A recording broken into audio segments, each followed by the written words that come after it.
However, let's get back to our guest on Market Call, Darren Sissons. He is our guest on Market Call, and it's time now for top picks. BHP Group, number one. Darren? Yeah, so there are two thematics that I've presented. One is we're going to try to look at to benefit from rising inflation, and one of those is obviously a commodity thematic. So BHP, in my humble opinion, is the sort of the best of breed miner. We've got exposure to the potash mine in Saskatchewan coming up. We've got the long call of the demand for China coming back online. At these levels, I think it's very inexpensive, and it has a very solid, I think it's 9% total return in Canadian dollars over the last decade.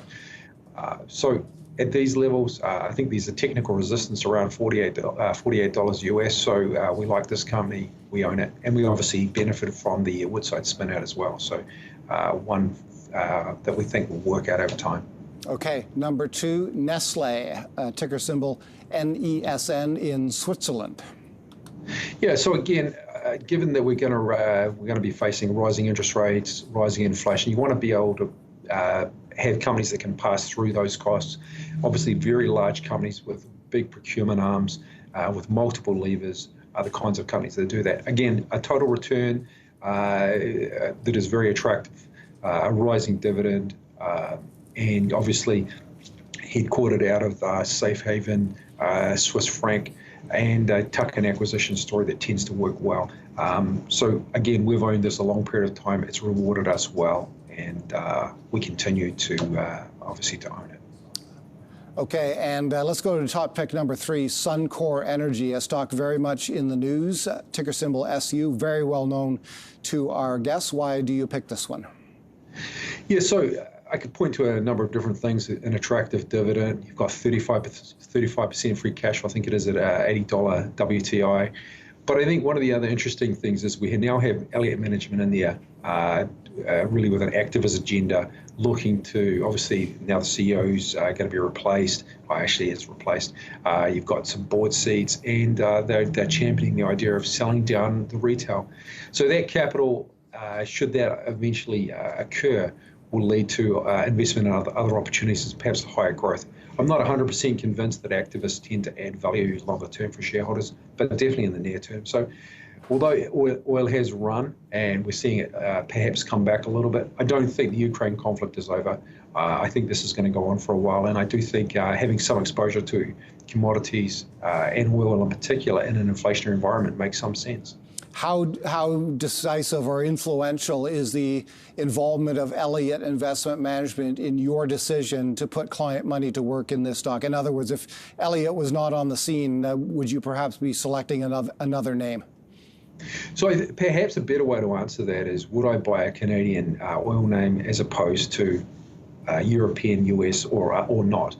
And so we've been very reticent to buy small cap Canadian oil because of the discount when you cross the border to obviously get refined. So we would favour larger integrated. So we owned Suncor, and we added at the bottom, trim it at the top, as I've discussed how we view commodities.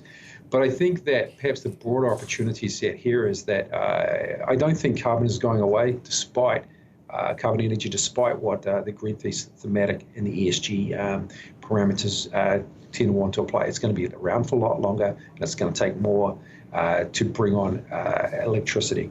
And so with that in mind, I think this is a good company. We do own it. We do obviously have other energy plays, and we typically have always favoured European energy, just obviously because of the Canadian discount. But how important is the fact that there's an activist investor here stirring for change and telling the company and the market that the return on this investment can be better if the company gets its act together?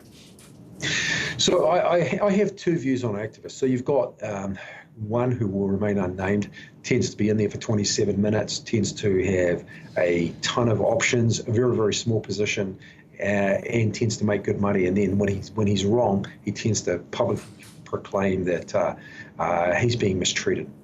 I don't like those typical type of activist investors. For the more longer term money that tend to be invest, want to grow the company and see a strategic view that they want to play out over time, are going to get board members and want to look for a transformative change and a higher return on capital, and are going to be with me, investing alongside me, then I'm interested. But to be fair, Elliott only has 3% of the company. So the pertinent question is, why does a company care that a 3% shareholder is making lots of noise?